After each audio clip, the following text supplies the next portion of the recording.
असा हा भाजपा, म्हणजे ज्याचा उल्लेख माझ्या मते आधी पण भास्करराव तुम्ही बोलत होता, तांबरसनी केला असेल, संजय राऊतांनी तर केलाच, पण विशेषतः अंबादास तुमचं कौतुक करायचं आणि माझ्या मराठवाड्यातल्या सगळ्या सैनिकांचं कौतुक करायचंय, कारण तुम्ही एक वस्तुस्थिती ही जनतेसमोर आणली. क्या हुआ तेरा वादा, म्हणजे आतापर्यंत त्यांनी जे काही वादे केले होते ते कसे फसवे होते ते त्यांनी छान पद्धतीने पूर्ण मराठवाड्यामध्ये जनतेपर्यंत पोहोचवलं. मग आता माझा प्रश्न तुम्हाला सगळ्यांना आहे की निवडणूक जिंकण्यासाठी माता भगिनींशी केलेला वादा, जनतेशी केलेला वादा जो पक्ष पाळत नाही तो पक्ष, त्यांनी मला केलेला वादा हा मी तेव्हापासून बोलत होतो की यांनी वादा केला होता की 2.5 वर्ष शिवसेनेचा मुख्यमंत्री होईल आणि हे सांगत होते असं काही घडलंच नाही. मग हा काल परवाचा तुम्ही केलेला जनतेशी वादा खरा होता की खोटा होता?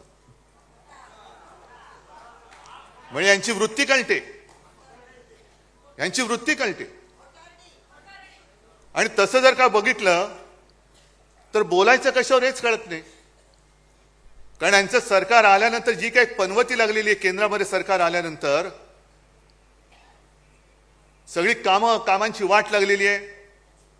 एअरपोर्टचं छत गळतंय, त्या मेट्रोच्या स्टेशनमध्ये पाणी जातंय, प्रयागराजला माणसं चेंगरून गेली, कोणी जबाबदारी घ्यायला तयार नाही. दिल्लीच्या रेल्वे स्टेशनमध्ये माणसं चेंगरून गेली, कोणी जबाबदारी घ्यायला तयार नाही.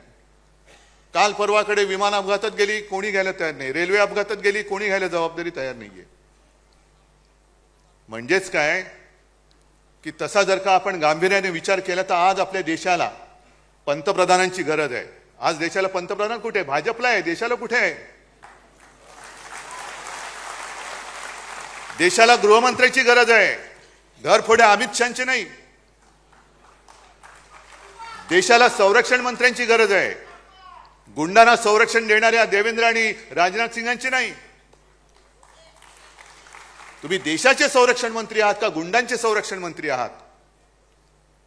तुम्ही देशाचे गृहमंत्री आहात की तुमच्या पक्षाचे घरफोडे मंत्री आहात?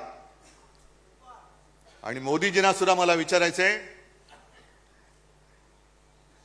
मी आता जास्त कठोर शब्दात बोलणं देशाच्या पंतप्रधानांना बरोबर नाहीये, पण जेव्हा आम्ही इंडिया आघाडी म्हणून तुमच्या समोर पर्याय उभे राहिलो तेव्हा तुम्हाला लाज वाटली नाही आमची इंडियन मुजाहिद्दीन बरोबर तुलना करायला? मग जरा आम्ही इंडियन मुजाहिद्दीन सारखे होतो तर आज जगभरामध्ये तुम्ही न केलेल्या शौर्याचं कौतुक सांगण्यासाठी आमच्या पक्षातले खासदार तुम्ही का पाठवलेत? आम्ही इंडियन मुजाहिद्दीन आणि तुम्ही कोण?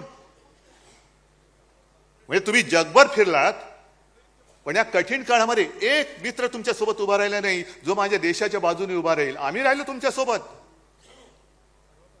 जग तुमच्या विरुद्ध आहे. देशातले मित्र तुम्ही तोडून टाकता, मित्र संपवून टाकता आहात.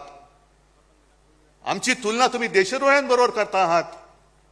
आणि मग जेव्हा संकट आल्यानंतर आमचेच खासदार तुम्ही जगभरामध्ये पाठवताय, आम्ही काय केलं, आम्ही काय केलं हे सांगायला. आम्ही विसरून गेलो नव्हे. मी मुख्यमंत्री होतो त्यावेळेला देखील ते डोकलाम झालं होतं. तेव्हाही आपली हीच भूमिका होती की प्रधानमंत्री जी, जो आपको सही लगे आप करो, हम आपके साथ है. आता सुद्धा आपली हीच भूमिका होती. ठीक आहे, पक्षीय मतभेद असतील, आहेत, राहतील, पण देश संपूर्ण जगासमोर आम्ही जाऊ तेव्हा हम सब एक है म्हणून आपण गेलं पाहिजे. आणि ते कर्तव्य, पवित्र कर्तव्य आम्ही करण्याचा प्रयत्न केला.